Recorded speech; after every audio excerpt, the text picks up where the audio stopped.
नमस्कार, एनडीटीवी देख रहे हैं आप। मैं हूं आपके साथ आरजू साई और मेरे साथ हैं हमारी सहयोगी जया कौशिक। लंबे इंतजार के बाद बीजेपी ने कर्नाटक चुनाव के लिए 189 उम्मीदवारों की पहली लिस्ट जारी कर दी है। बीजेपी की लिस्ट में 52 नए उम्मीदवार शामिल हैं। आपको बता दें कि मुख्यमंत्री बसवराज बोम्मई शिगांव से चुनाव लड़ेंगे। हालांकि विरोध के बावजूद बीजेपी ने पूर्व सीएम जगदीश शेट्टार को पहली लिस्ट में जगह नहीं दी है।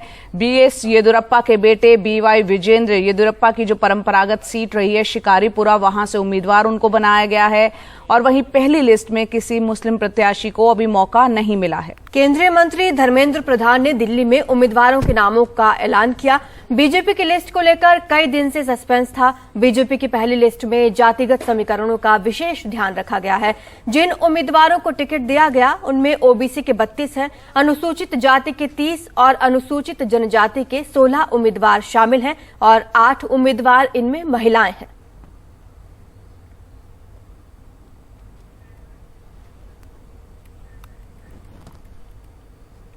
तो बीजेपी के उम्मीदवारों की जो पहली लिस्ट जारी हुई है उसके ठीक बाद कर्नाटक में पार्टी के कई बीजेपी नेता नाराज हो गए हैं और कुछ नेता और उनके समर्थक तो खुलकर उम्मीदवारी की पहली लिस्ट पर खुलकर अपना विरोध भी जता रहे हैं।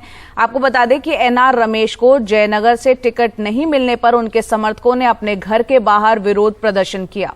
ऐसे प्रदर्शन कई जगह पर हुए हैं। जयनगर से केसी रामामूर्ति को टिकट मिला। वहीं बीजेपी विधायक महादेवप्पा यादवाड़ को बेलगावी के रामदुर्ग से टिकट नहीं मिला तो उनके समर्थकों ने भी हंगामा किया। महादेवप्पा की जगह हाल ही में जो बीजेपी में शामिल हुए चिक्का रेवाना, उन्हें रामदुर्ग से टिकट दिया गया है। वहीं जगदीश शेट्टार को टिकट नहीं मिलने पर उनके समर्थकों ने भी टायर जलाए, नारेबाजी कर अपना विरोध जताया है। जबकि पूर्व मंत्री केएस ईश्वरप्पा के समर्थकों ने भी उम्मीदवारों के नाम की घोषणा के बाद विरोध जताया है। पहले ही काफी लंबे वक्त के बाद ये लिस्ट बीजेपी की सामने आई है। 189 उम्मीदवारों की पहली लिस्ट आई है और ठीक उस लिस्ट के आने के बाद जिनको टिकट नहीं मिले हैं उनके समर्थकों ने किस तरह से हंगामा किया है तस्वीरों में आप देख पा रहे हैं।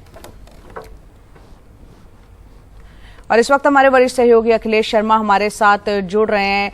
अखिलेश जी, काफी लंबा इंतजार करना पड़ा, बीजेपी की लिस्ट सामने आ गई है और ये पहली बार होगा शायद 1-2 दशक के बाद जबकि बिना किसी सीएम चेहरे के बीजेपी चुनाव लड़ रही है और अब तस्वीरें सामने आ रही है, विरोध प्रदर्शन भी शुरू हो गया, बगावत दिख रही है। देखिए, जहां तक मुख्यमंत्री चेहरे का प्रश्न है, जाहिर सी बात है कि जो अभी मौजूदा मुख्यमंत्री हैं बसवराज बोम्मई, उनका चेहरा तो पार्टी सामने रखेगी ही। ऐसा नहीं कर सकती बीजेपी की उनके चेहरे को बिल्कुल दरकिनार कर दे। पोस्टरों में, प्रचार में उनके चेहरे का भी इस्तेमाल किया जाएगा, लेकिन प्रधानमंत्री नरेंद्र मोदी का, गृहमंत्री अमित शाह का, जेपी नड्डा का, इन तमाम नेताओं का चेहरा भी इसमें होगा। पार्टी के जो अन्य नेता है बीएस येदियुरप्पा, उनका भी चेहरा इसमें होगा। साथ ही साथ जो पार्टी के प्रदेश अध्यक्ष है उनका भी चेहरा पार्टी इस्तेमाल करेगी। तो ये सीधे तौर पर ऐसा आप कह सकते हैं कि बसवराज बोम्मई भी कई चेहरों में से एक चेहरा रहेंगे। उन्हें भी जो उनकी अपनी सीट है शिगांव, वहां से लड़ने का जो है ऐलान पार्टी ने कल कर दिया है। लेकिन हाँ, बीजेपी को भी दिक्कत ये आ रही है कि कई सारे नेताओं को उन्होंने जो टिकट काटे हैं, जैसे कि 9 टिकट अभी तक काटे हैं, तो उनके समर्थक इस बात से नाराज है। दूसरे कद्दावर नेता है जगदीश शेट्टार, जो कि मुख्यमंत्री रह चुके हैं, उन्हें भी गुजरात की तरह, जिस तरह से गुजरात में कई बड़े नेताओं को कहा गया था कि वो ये पत्र लिख करके दे दें कि वो चुनावी राजनीति से दूर हो रहे हैं, और उन्होंने ऐसा किया भी। वैसे ही कल ईश्वरप्पा ने भी वैसा ही पत्र दिया, लेकिन जगदीश शेट्टार को जब ये कहा गया तो उन्होंने इससे इनकार कर दिया। अब पार्टी आला कमान कह रहा है कि उनको मना लिया जाएगा। उन्हें बुलाया भी गया है दिल्ली। केंद्रीय संसदीय जो कार्य मंत्री है प्रहलाद जोशी, उनको जिम्मेदारी सौंपी गई कि वो जगदीश शेट्टार को मनाएं।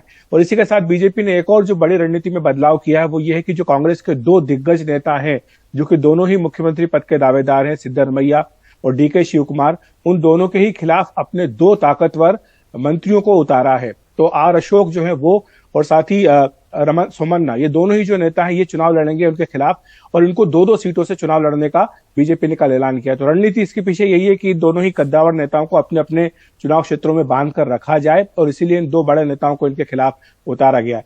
मैं जो सूची कल देख रहा था रात को आई है, इसमें साफ तौर पर बीएस येदियुरप्पा की छाप दिखाई दे रही है कि अभी वो चाहे बीजेपी के मुख्यमंत्री ना हो, लेकिन इसमें कोई शक नहीं है जया कि बीजेपी के कर्नाटक में सबसे बड़े कद्दावर नेता बीएस येदियुरप्पा ही है। हाँ। और जो कल पहली सूची आई है इसमें उन्हीं की छाप बिल्कुल स्पष्ट दिखाई दे रही है। उनके बेटे, जिनके लिए वो चाहते थे कि शिकारीपुरा से उनकी सीट पर वो लड़े, पार्टी ने उनको जगह दी है शिकारीपुरा से। जी, जी अखिलेश, बहुत बहुत शुक्रिया इस पूरी जानकारी के लिए। तो बीजेपी की 189 उम्मीदवारों की लिस्ट सामने आ गई है और जाहिर सी बात है यहाँ आरजू अब और ज्यादा तैयारियां जोरों से होगी, क्योंकि 10 मई को यहाँ पर चुनाव है विधानसभा का। बिल्कुल, तो कर्नाटक में 10 मई को चुनाव है, 13 मई को नतीजे आ जाएंगे। कांग्रेस ने तो अपनी ज्यादातर सीटें घोषित कर दी हैं, लेकिन मुख्यमंत्री पद के दावेदार बढ़ते जा रहे हैं। अब 4 दावेदार हैं, सिद्धरमैया और डीके शिव कुमार के अलावा 2 और दावेदार अब सामने आ रहे हैं।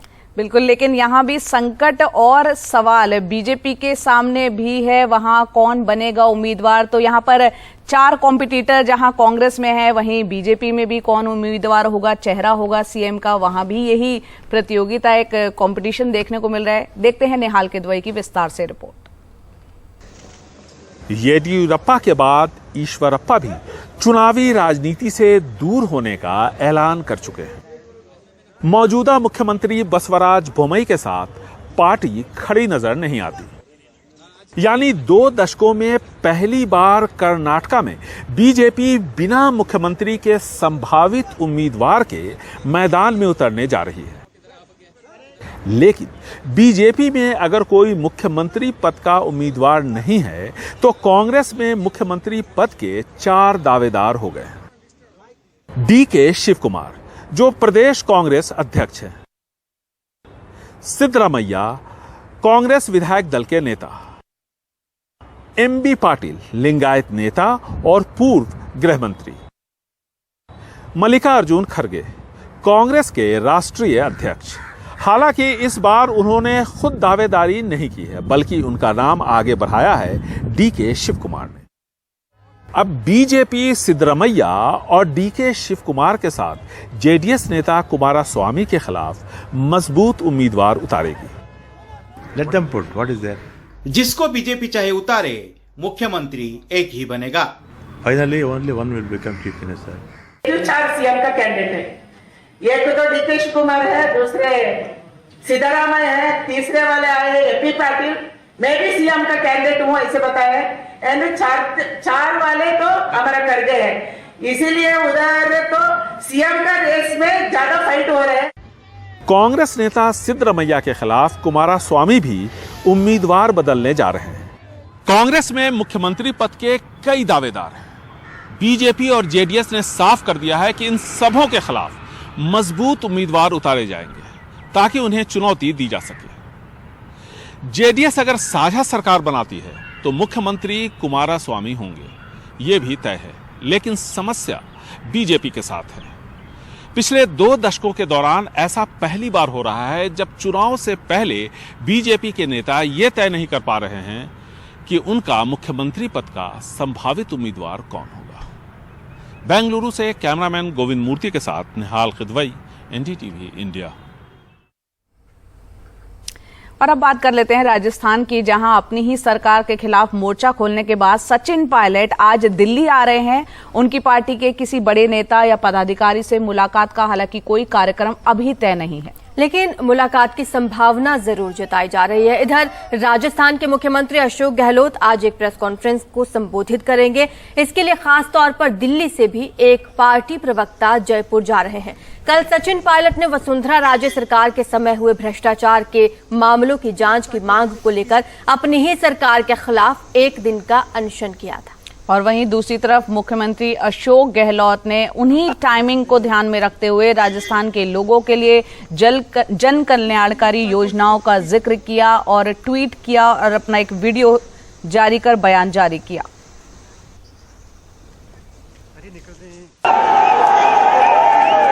राजस्थान में कांग्रेस के लिए अब ये राह नहीं आसान। लंबे समय से प्रतिद्वंदी और मुख्यमंत्री अशोक गहलोत को सचिन पायलट की नई चुनौती। भ्रष्टाचार के खिलाफ 1 दिन की भूख हड़ताल पर बैठे सचिन। दूसरी ओर सीएम अशोक गहलोत काफी हद तक अपने निवास तक ही सीमित रहे, लेकिन जैसे ही पायलट ने अपनी भूख हड़ताल शुरू की, अशोक गहलोत ने राजस्थान के लिए अपना संदेश दिया। जनता के लिए समाज कल्याण की योजनाओं को दोहराया। आप अपना बिजली कनेक्शन नंबर लेकर महंगाई राहत कैंप में जाएं। उसके बाद हर महीने आपको बिजली के बिल में पहले 100 यूनिट मुफ्त हो जाएंगे और इससे 90% जनता की बिजली फ्री हो जाएगी। ऐसा प्रतीत होता है कि कांग्रेस आलाकमान कुछ सावधानी के साथ नवीनतम पहेली की ओर बढ़ रही है। पायलट को पार्टी विरोधी गतिविधियों के लिए कड़ी चुनौती तो दी गई, लेकिन पायलट के तेवर भी कुछ कम नजर आए। गहलोत पे कटाक्ष नहीं किया। करप्शन के खिलाफ हमारी जीरो टॉलरेंस की पॉलिसी है और मैं चाहता था कि सरकार में रहते हुए कांग्रेस की सरकार में इस पर कार्रवाई हो, पारदर्शी कार्रवाई हो। हम कभी भी प्रतिशोध की भावना से काम नहीं करना चाहते। क्यों इसको एंटी पार्टी गतिविधि क्यों बताया है? मुझे आज सुबह जानकारी मिली है, इस बारे में कांग्रेस लीडरशिप से बात करूंगा। सचिन पायलट के आज के अनशन पर ना ही कोई ऐसा पोस्टर था जो कांग्रेस के सिंबल को दर्शाता हो और ना ही ऐसा जिस पर सोनिया गांधी और राहुल गांधी की तस्वीरें हों। अकेले चलने की इस पहल में क्या सचिन पायलट अपनी छवि कांग्रेस से अलग बनाना चाहते हैं? ये अब बड़ा सवाल है। भाजपा कांग्रेस की फूट को भुनाने की कोशिश में है। अब चूंकि सितंबर के आखिरी सप्ताह में आचार संहिता आ जाएगी, 6.5 महीने 7 महीने पहले इस प्रकार का आरोप लगाना, मैं उन्हीं से सवाल करता हूं कि उनकी ये चुप्पी क्या सिद्ध करती है जो उन्होंने 4 साल 4 महीने चुप्पी साधी रखी। अचानक भ्रष्टाचार का ये जिन कहां से ले आए। आज सचिन धरने पे अकेले ही बैठे, समर्थन में कोई भी विधायक मंच पे नहीं दिखा। साफ है पायलट अपनी एक राजनीतिक पहचान बना रहे हैं, लेकिन क्या उनकी राजनीति पार्टी के दायरे में ही रहेगी? राजस्थान में चुनाव अब सिर्फ 8 महीने दूर हैं और कांग्रेस की राजनीति एक निर्णायक मोड़ पर आके खड़ी हो गई है। दोनों नेता अपनी अपनी छवि बनाने में लगे हुए हैं। सचिन पायलट ने भ्रष्टाचार का मुद्दा उठाया है तो अशोक गहलोत अपने आप को गरीबों की मसीहा के रूप में देख रहे हैं। लेकिन क्या ये दोनों नेता एक ही राह पर चलेंगे या आगे जाके इनकी मंजिलें बंट जाएंगी? जयपुर से वेदांत अग्रवाल के साथ हर्षा कुमारी सिंह, एनडीटीवी इंडिया। लोकसभा सदस्यता खोने के बाद पहली बार राहुल गांधी केरल के वायनाड पहुंचे। इस दौरान उनकी बहन प्रियंका गांधी मौजूद रही। उन्होंने विशाल रैली की, ये संदेश देने की कोशिश की कि अपने चुनावी क्षेत्र में उनका दबदबा बरकरार है। राहुल गांधी ने कहा, बीजेपी के मंत्रियों ने संसद में मेरे बारे में झूठ बोला। मैं स्पीकर के पास भी गया, लेकिन फिर भी मुझे बोलने नहीं दिया गया। केरल के वायनाड में कांग्रेस नेता राहुल गांधी, प्रियंका गांधी और अन्य कांग्रेस नेताओं की सत्यमेव जयते रैली, एक विशाल शक्ति प्रदर्शन, ये संदेश देने के लिए कि सूरत की एक अदालत में कसूरवार पाए जाने के बाद भले उनकी लोकसभा सदस्यता रद्द कर दी गई हो, लेकिन अपने चुनाव क्षेत्र में वो बेहद लोकप्रिय हैं। 2019 में यहाँ से वो 4 लाख वोटों से ज्यादा से जीते थे। The MP member of parliament is just a tag. They can take away the house. They can put me in jail. But they cannot stop me from representing the people of Wayanad. Rahul और प्रियंका गांधी दोनों ने कहा कि सांसद न रहने से या घर से निकाले जाने से उनकी आवाज नहीं दबेगी। And we are not scared of your intimidation, your aggression, your nastiness. In fact, we find it quite amusing. I find it even stranger that a whole government, every minister, every MP, even the Prime Minister himself, finds it acceptable and appropriate to malign and mercilessly attack one man just because he asked a question they could not respond to. सूरत की एक निचली अदालत ने राहुल गांधी को जमानत दे दी है। उनकी 2 साल की सजा तब तक टाल दी गई है जब तक अदालत सूरत के मजिस्ट्रेट के फैसले के खिलाफ उनकी अपील पर फैसला नहीं करता। अगली सुनवाई 13 अप्रैल को है। उमा सुधीर, एनडीटीवी इंडिया के लिए। तो 2024 के चुनावों से पहले किस तरह से विपक्षी एकता कायम करने की कोशिशें जारी हैं। हम बात कर रहे हैं बिहार के मुख्यमंत्री नीतीश कुमार के दिल्ली दौरे की, और आज वो कांग्रेस अध्यक्ष मल्लिकार्जुन खड़गे से मुलाकात करेंगे और ये मुलाकात दोपहर 1 बजे होगी। इस दौरान राहुल गांधी के भी रहने की संभावना जताई जा रही है। मुलाकात के दौरान नीतीश कुमार के साथ तेजस्वी यादव भी मौजूद रहेंगे। इसके अलावा विपक्ष में शामिल कई और दलों के नेताओं से भी नीतीश कुमार आज मिल सकते हैं। तो तैयारी 2024 के पहले विपक्ष को एकजुट करने की साफ दिख रही है। इससे पहले कल दिल्ली में नीतीश कुमार लालू प्रसाद यादव से मिले और उनका हालचाल भी जाना।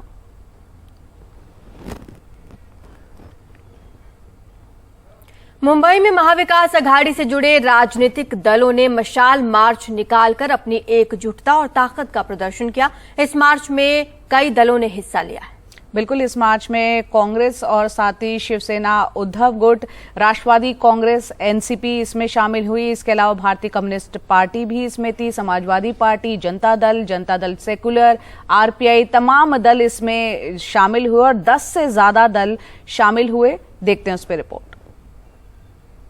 किन मुद्दों को लेकर ये मशाल मार्च आप निकाल रहे हैं और कितनी पार्टियां शामिल हैं? जिस तरह से हम देख रहे हैं कि पिछले 9 वर्षों के अंदर इस देश के अंदर भ्रष्टाचार और लोकतंत्र जो है, लोकतंत्र पर ठोकतंत्र हावी हो चुका है। यानी कोई भी व्यक्ति अगर सरकार के खिलाफ कुछ आवाज़ निकालता, अगर वो डिसेंट शो करता है, अगर वो सरकार की नीति के विरुद्ध में बोलता है तो उसके ऊपर कार्रवाई होती है। चाहे वो पत्रकार है, चाहे वो नेहा राठौड़ है, या फिर कोई और सिविल सोसाइटी का व्यक्ति है। तो जिस तरह से यहाँ पर हुकुमशाही चल रही है उसके विरुद्ध में, और जिस तरह से राहुल गांधी जी को डिस्क्वालीफाई किया गया और राहुल गांधी जी की आवाज़ को, उनके वर्ड्स को एक्सपंज किया गया, आदरणीय खड़गे साहब के वर्ड्स को एक्सपंज किया गया पार्लियामेंट से। यानी पार्लियामेंट में माइक म्यूट होता है, पार्लियामेंट के अंदर पूरी पार्लियामेंट म्यूट हो जाती है। और जब भी ये हमारे सांसद भी अगर जाना चाहते हैं, वो ईडी के दफ्तर में जाना चाहते थे तो 150 सांसदों को वहाँ पर रोक दिया गया। यानी इस देश के अंदर लोकतंत्र बचा नहीं है, मोदी तंत्र लोकतंत्र पर हावी हो चुका है। मुंबई महाराष्ट्र के क्या मुद्दे होंगे? काफ़ी सारे मुद्दे। देखिए, सबसे पहले बात तो ऐसा है कि ऐसा एक चित्र क्रिएट किया जा रहा है कि कांग्रेस, शिवसेना, एनसीपी एक नहीं है, उनमें फूट होगी, महाविकास अघाड़ी एक नहीं हो रही है। आप यहाँ देखिए, तीनों पार्टी के लोग साथ में हैं, हम सब एक मिलकर आज मशाल मोर्चा है। जैसे कि राहुल गांधी जी पर जो अटैक किया जा रहा है, बोला जा रहा है, हम सब एक आकर उधर समर्थन कर रहे हैं। आप देखिए महाराष्ट्र में क्या हो रहा है। एक सिंपल बात है, ये बात कर रहे हैं भ्रष्टाचार की, दूसरे लोग जो है नेतागण हैं उनके ऊपर अगर आवाज़ उठाते हैं तो ईडी की कार्रवाई होती है, सीबीआई की कार्रवाई होती है। अभी शिंदे गढ़ के लोग जो है साथ में आए थे, उनके ऊपर कितने सारे सवाल किए गए, लेकिन जब वो बीजेपी के साथ जुड़ गए, वो वॉशिंग मशीन कहते हैं ना, वॉशिंग मशीन में डाल दिया, उनको साफ करके बाहर गए। तो काफ़ी सारे मुद्दे, किसानों के मुद्दे हैं, बेरोजगार के मुद्दे हैं।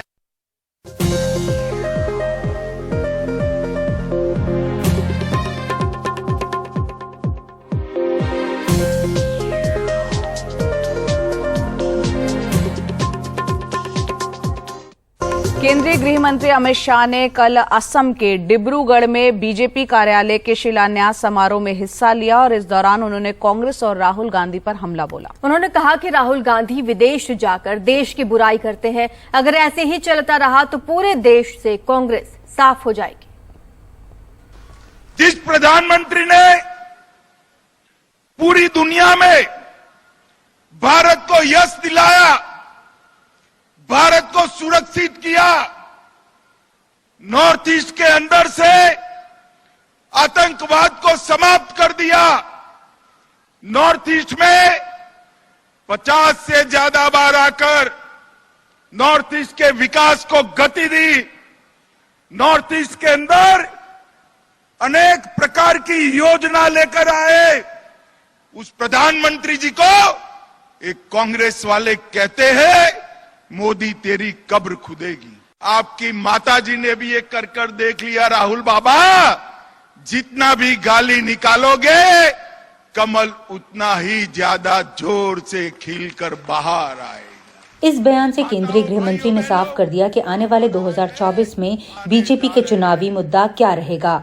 केंद्रीय गृह मंत्री डिब्रूगढ़ बीजेपी का कार्यालय के उद्घाटन करने पहुंचे हुए थे। वहां से उन्होंने कार्यकर्ताओं को संबोधित करते हुए कांग्रेस नेता राहुल गांधी पर तीखा वार किया।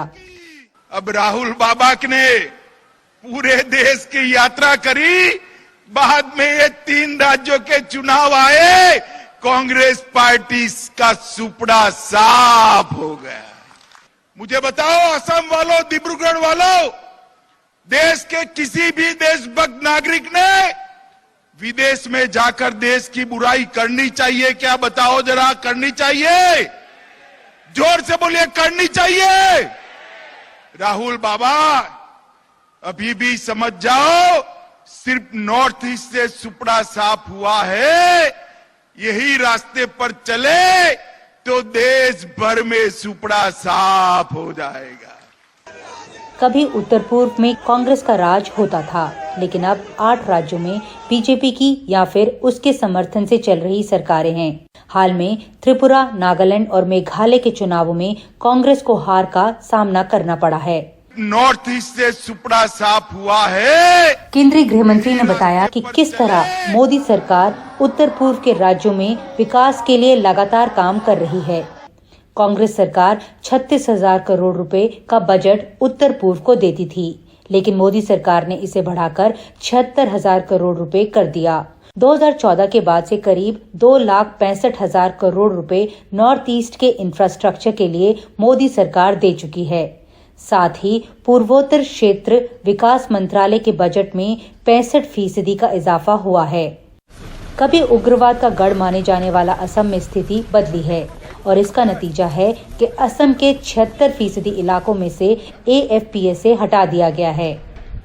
अब प्रधानमंत्री नरेंद्र मोदी इस हफ्ते बिहू पर असम जा रहे हैं।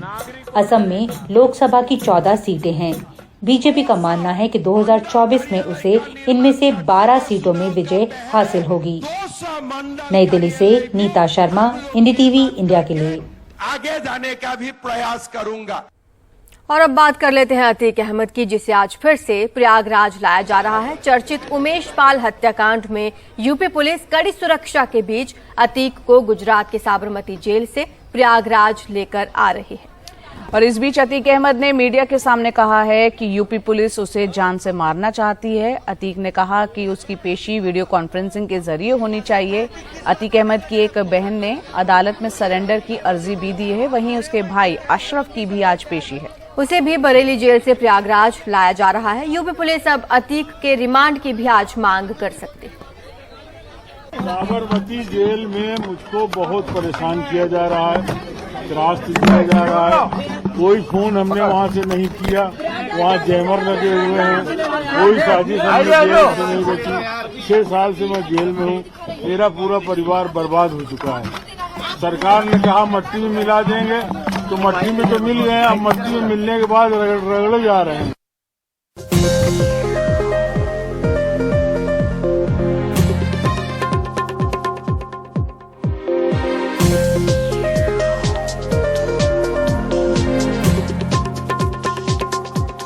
कोरोना के इन बढ़ते मामलों के बीच कई पेरेंट्स को अपने बच्चों की चिंता सताने लगी है। कई स्कूलों ने मास्क अनिवार्य कर दिया है, पर जानकार कहते हैं कि ना तो कोई लहर आएगी और ना ही बच्चों को लेकर ज्यादा फिक्रमंद होने की जरूरत है। फिलहाल 12 साल से ऊपर के बच्चों के लिए 4 टीके हैं और 90% बच्चों ने टीका ले लिया है।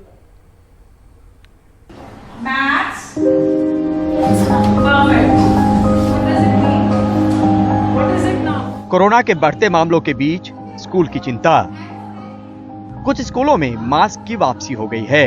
हालांकि पिछले 3 साल की तरह ही संक्रमण बच्चों में हो तो रहा है, पर उनके लिए घातक नहीं। कुल मिलाकर ऐसा है कि बच्चों में जैसे कि पहले रहा है पिछले 3 साल में, कि बच्चों सौभाग्य से प्रभावित ज्यादा नहीं होते। पहले तो इनको इन्फेक्शन होता तो है, लेकिन हल्का जो लक्षण है वो भी बहुत कम होते हैं, या बहुत ज्यादा हल्का लक्षण होते हैं। एक आध कोई बच्चा वहां पर भी अगर कोमॉर्बिडिटी हो, किसी को बच्चे को हार्ट डिजीज हो, बच्चे को उसकी प्रतिरोधक क्षमता में कुछ कमी हो, या बाकी दिमागी जिनको बीमारियां होती हैं, तो उनमें कोविड होने की संभावना बढ़ जाती है। लेकिन कुल मिलाकर के ऐसा नहीं कि बच्चों में कुछ संभावना बढ़ गई है। 12 साल से कम उम्र के बच्चों को लेकर drug controller general of India ने कोर्बेवैक्स और कोवैक्सीन को मंजूरी दी है, पर डेटा के मुताबिक इस उम्र के बच्चे ज्यादा जोखिम में नहीं, लिहाजा 12 साल से नीचे के बच्चों के टीके को टीकाकरण कार्यक्रम में शामिल नहीं किया गया है। बच्चों के लिए फिलहाल 4 टीके हैं। कोवोवैक्स प्राइवेट वैक्सीनेशन सेंटर में, वहीं कोर्बेवैक्स और कोवैक्सीन सरकारी और निजी वैक्सीनेशन सेंटर पर ली जा सकती है। टीकाकरण कार्यक्रम में जाइकोव डी टीका भी शामिल है, पर कोविन पर इसका जिक्र नहीं। जो राष्ट्रीय नीति के हिसाब से 12 साल से बड़ी उम्र के बच्चे जो है 12 से 18 के बीच में, उनको टीकाकरण करवाना है। सौभाग्य से अभी 90% से ऊपर बच्चों को टीके मिल चुके हैं, लेकिन अगर कुछ बच्चे रह गए हैं तो उनको जरूर लगवा लेना चाहिए। तो 12 साल से नीचे हमारे बच्चों को जरूरत है नहीं। जो भी डेटा है उसको बहुत नजदीक से और अच्छी तरीके से देखा गया। वहीं जानकारी के मुताबिक WHO की तरफ से कोर्बेवैक्स को जल्द ही इमरजेंसी यूज ऑथराइजेशन मिलने वाला है।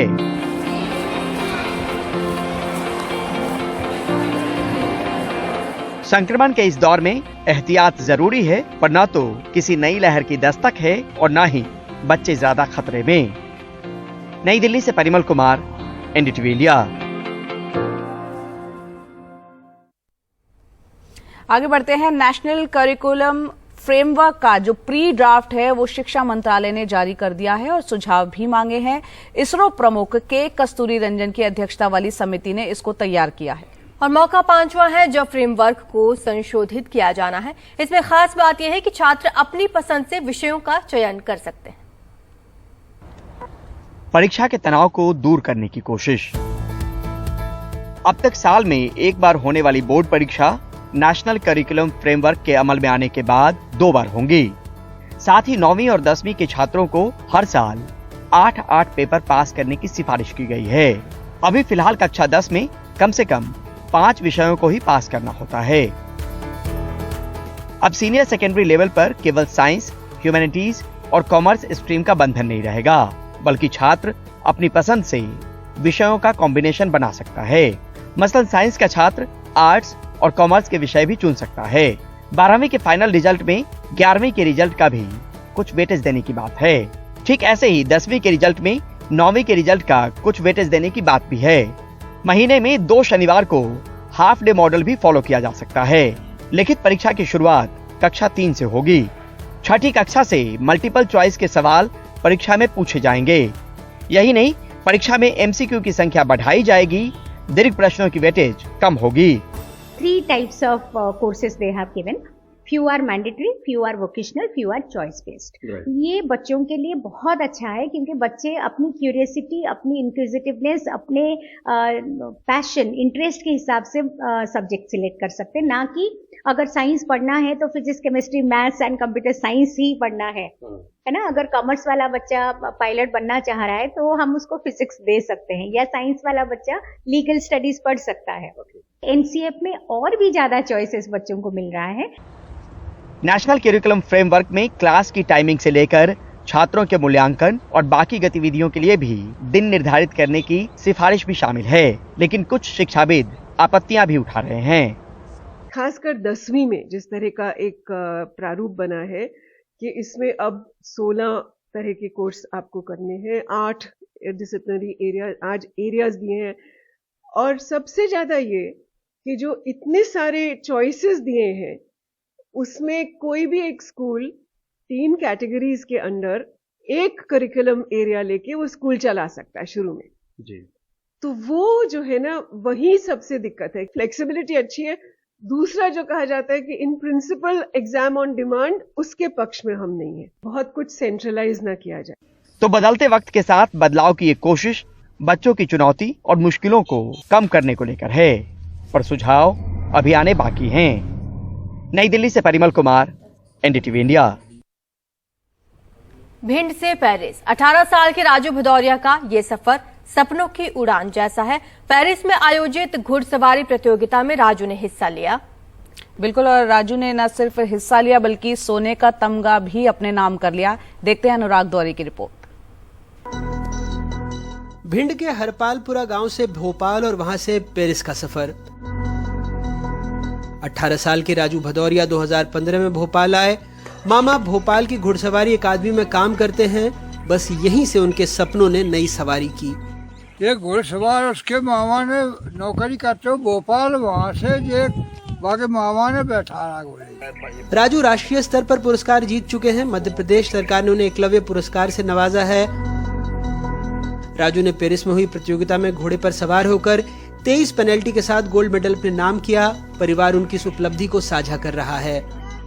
आर्थिक स्थिति काफी कमजोर है, बहुत कमजोर, इसलिए वो आगे बढ़ा। कमजोरी देख तो आपको एक उम्मीद है? हाँ, उम्मीद है। किस तरह की? आगे बढ़ने की। सब अच्छा लग रहा है, सब पूरे परिवार में। राजू की इस उपलब्धि पर मुख्यमंत्री शिवराज सिंह चौहान ने भी उन्हें बधाई दी है। राजू फिलहाल फ्रेंच कोच से प्रशिक्षण ले रहे हैं। अगली मंजिल एशियाई खेल है, जिसमें शामिल होने वाले 4 घुड़सवारों में राजू सबसे कम उम्र के हैं। भिंड से अपने सहयोगी दिलीप और भोपाल से कैमरा पर्सन रिजवान खान के साथ अनुराग द्वारी, NDTV इंडिया।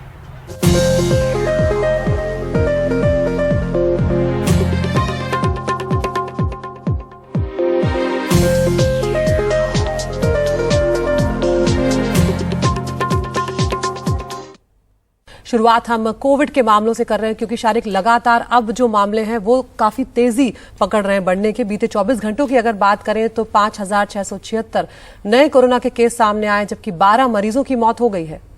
अब एक्टिव केसेस की तादाद 37,093 है। वहीं रोजाना संक्रमण दर बढ़कर 2.88% हो गया है। दिल्ली की बात करते हैं तो यहां भी केस तेजी से बढ़े हैं। दिल्ली में 24 घंटे में 980 नए मामले सामने आए, 2 मरीजों की मौत भी दर्ज की गई। फिलहाल सबसे चिंता वाली बात यहां का संक्रमण दर है। बिल्कुल, तो दिल्ली की जो संक्रमण दर है वो 26% के करीब पहुंच गई। यानी अगर 100 लोगों का टेस्ट कराया जाएगा तो 26 लोग उसमें से पॉजिटिव निकलेंगे, जो सबसे ज्यादा है दिल्ली में। और सक्रिय जो कोरोना के मरीज हैं वो 2,876 है। महाराष्ट्र की बात करें तो यहां पर भी बड़ा उछाल देखने को मिला है। 24 घंटे में 919 नए मरीज सामने आए हैं और 1 मरीज की जान चली गई है। एक्टिव मरीजों की कुल तादाद 4,875 है। मुंबई में 24 घंटे में 242 नए केस। फिलहाल मुंबई में कोरोना के 110 मरीज अस्पताल में भर्ती हैं। एक्टिव मामलों की कुल तादाद 1,478 है। शरद शर्मा है हमारे साथ इस बारे में ज्यादा बात करने के लिए। सीधे शरद के पास चलते हैं और शरद से बात करते हैं। शरद, अगर हम नंबर्स पर जाएं तो नंबर्स उतने ज्यादा नजर नहीं आ रहे, लेकिन हॉस्पिटलाइजेशन की क्या स्थिति है और ये कितना गंभीर है ये मामला? शरीक, देखिए, सबसे पहले तो पॉजिटिविटी रेट तो चिंताजनक है ही, क्योंकि आप ये देखिए कि परसों जो रिपोर्ट आई है, हेल्थ बुलेटिन आया है, वो ये बता रहा है कि दिल्ली के अंदर लगभग 1800 टेस्ट हुए हैं और 484 लोग पॉजिटिव पाए गए हैं। और जब कल 11 अप्रैल की हेल्थ बुलेटिन आई है उसमें ये दिखा रहा है कि 3700 टेस्ट हुए हैं, 980 लोग पॉजिटिव पाए गए हैं।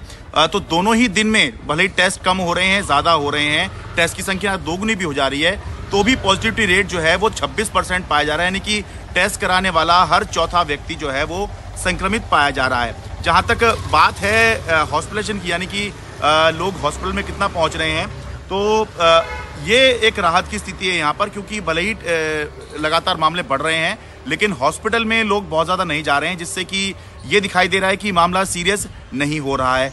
लेकिन रोज़ाना ही अभी बीच में स्थिति ये आ गई थी कि कोविड के मामले भी कम हो रहे थे और कोविड से किसी की मौत भी रिपोर्ट नहीं हो रही थी। लेकिन अब रोज़ाना ही 1, 2, 3 मौत जो हैं वो रिपोर्ट हो रही हैं। भले ही सरकार कह रही हो कि प्राथमिक कारण इन मौतों का कोरोना नहीं है, लेकिन ये वो लोग हैं ज़्यादातर जो या तो पहले से ही किसी पुरानी गंभीर बीमारी से ग्रस्त हैं या जो उम्र दराज हैं, सीनियर सिटीजन हैं। तो ऐसे लोगों के ऊपर ये जो इस समय कोरोना है ये ज़्यादा जो है उनको परेशान कर रहा है। इसीलिए जो जानकार हैं वो यही सलाह दे रहे हैं कि ये एक बार जब वायरस आ जाता है तो कहीं जाता नहीं है। आज तक भी पोलियो का या फिर टीबी का वायरस कहीं गया नहीं है। केवल अपनी जो शरीर की इम्यूनिटी है, जब हम इसको डेवलप कर लेते हैं तभी इससे बचाव हो पाता है। तो ये जो इम्यूनिटी है, चाहे आप नेचुरली तरीके से डेवलप करें, आप पॉजिटिव हो जाते हैं तो डेवलप हो जाती है, या आप वैक्सीन लें। तो इसलिए बूस्टर शॉट की बात की जा रही है कि ज़्यादातर लोगों ने बूस्टर शॉट नहीं लिया है वैक्सीन का। सलाह दी जा रही है कि बूस्टर शॉट लें। और जहाँ तक बात है कि ज़्यादा मामले आ रहे हैं, तो मामले ज़्यादा ज़रूर आ रहे हैं, पर अच्छी बात यह है कि हॉस्पिटल में लोग नहीं जा रहे हैं। लेकिन जो पुरानी गंभीर बीमारी से ग्रस्त लोग हैं और जो बुजुर्ग लोग हैं, उनके लिए ये चिंता की स्थिति इस समय ज़रूर है। बिल्कुल सर, यहाँ पर एक सवाल ये भी है कि अब कोरोना की जो वेव आई है, इसके दस्तक दिए हुए भी अब 1 महीने के करीब का वक्त हो चुका है। जीनोम सीक्वेंसिंग की बात लगातार की जा रही थी, ये पता करने के लिए कि कहीं नया वेरिएंट तो नहीं आ गया। क्या उस दिशा में कुछ बात आगे बढ़ पाई है, चाहे वो केंद्र की तरफ से हो, चाहे वो राज्यों की तरफ से हो? देखिए, केंद्र हो, राज्य हो, जीनोम सीक्वेंसिंग पर ध्यान दिया गया है और एक ही वेरिएंट है जो इस समय प्रेवलेंट है, XBB 1.6 जिसको बोलते हैं। तो ज़्यादातर मामलों में वही पाया जा रहा है और उसी के बारे में बताया जा रहा है कि ये संक्रामक तो है, लेकिन बीमारी की गंभीरता को ये नहीं बढ़ा रहा है। तो एक तरफ से ये राहत की बात तो ज़रूर है, लेकिन जैसा कि मैंने कहा कि ज़्यादातर आबादी जो है उसने बूस्टर शॉट वैक्सीन का नहीं लिया है। 25-26% ही बताया जाता है कि ऐसे लोग हैं जिन्होंने तीसरा डोज जो है वैक्सीन का लिया है। तो ऐसे में अगर वैक्सीन ली हो तो भले ही आप बीमार हो जाएं तो ज़्यादा गंभीर आप नहीं होंगे और मौत की तरफ जाने की तो स्थिति बहुत ही कम होगी।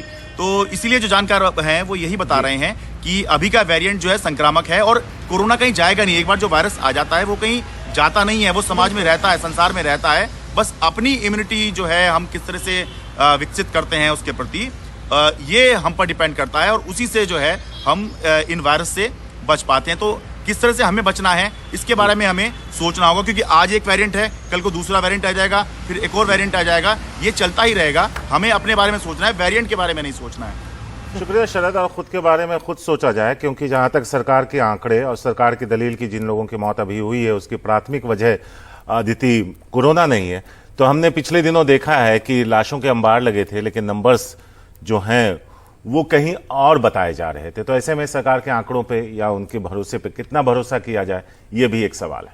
शुक्रिया शरद।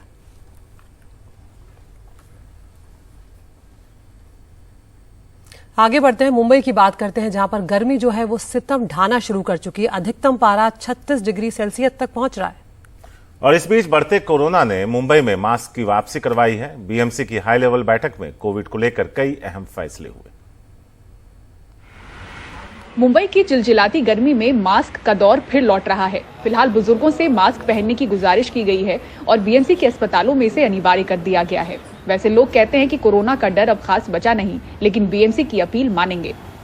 कोरोना फैला रहे बहुत ना, पहनना जरूरी है मास्क। कोरोना का डर रह गया आप में?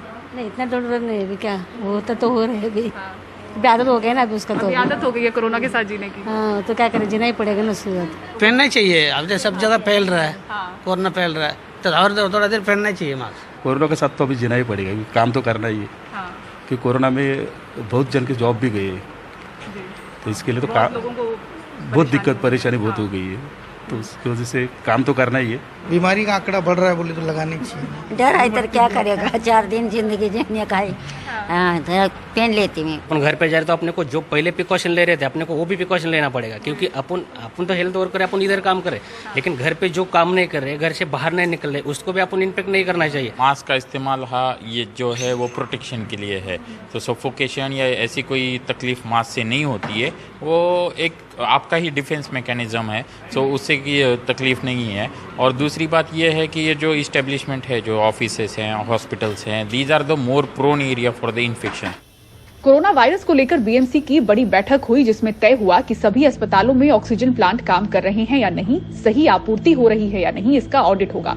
बीएमसी अस्पतालों में ग्लव्स, मास्क, पीपीई किट के साथ दवाइयों के स्टॉक की समीक्षा होगी। यदि जरूरत हुई तो उनकी तुरंत खरीदी की जाएगी। टेस्टिंग बढ़ाई जाएगी। वार्ड वॉर रूम्स को पूरी तरह से एक्टिव किया जाएगा। कोरोना को रोकने में इसकी महत्वपूर्ण भूमिका होगी। प्राइवेट और बीएमसी अस्पतालों में सर्जरी के लिए एडमिट मरीजों का कोरोना टेस्ट किया जाएगा। पॉजिटिव पाए जाने पर बहुत जरूरी ना हो तो सर्जरी टाली जाएगी। 60 साल से अधिक उम्र के नागरिकों से भीड़भाड़ वाले स्थानों पर मास्क पहनने को कहा गया है। साथ ही बीएमसी अस्पतालों में काम करने वाले डॉक्टर्स, मेडिकल टीम, कर्मचारियों, मरीजों और विजिटर्स के लिए मास्क अनिवार्य कर दिया गया है। मुंबई में पिछले 8 दिनों में 1500 के पार कोरोना के मरीज पाए गए। इस दौरान 3 मरीजों की मौत भी हुई। मुंबई के 7 हिल्स अस्पताल में सबसे ज्यादा कोरोना के 55 मरीज भर्ती हैं। उनमें से 30% 40 साल से कम उम्र के हैं। यंग मरीज जो है उनका अभी तो हमारे अस्पताल में जो है वो नियर अबाउट 30% है, जो मिडिल एज ग्रुप में पाए जाते हैं। वो सिम्टोमेटिक है, उनका कफ बहुत दिनों से चल रहा था, और बाकी किसी को हाइपरटेंशन है, अर्ली हाइपरटेंशन जिसे बोलते हैं कि यंग होते हुए भी हाइपरटेंशन की बीमारी हो, किसी को डायबिटीज़ है। तो ऐसे ही मरीज है विद बीमारियाँ जो बाकी के बीमारियों की वजह से इम्यून सिस्टम असर होती है, वैसे ही मरीज यंग में पाए जा रहे हैं। बीएमसी स्वास्थ्य विभाग ने मई महीने में कोरोना के मामलों में तेजी से बढ़त की आशंका जताई है। ऐसे में बीएमसी की जो हाई लेवल बैठक हुई उसमें सभी उपायों पर विचार किया गया। अधिकांश जो मरीज हैं उनका घरों पर ही इलाज हो रहा है। ऐसे में होम क्वारंटीन को लेकर भी जो गाइडलाइन है वो नए सिरे से जल्द ही जारी होने वाली है। मुंबई के 7 हिल्स अस्पताल से कैमरा पर्सन अल्ताफ के साथ पूजा भारद्वाज, एनडीटीवी इंडिया।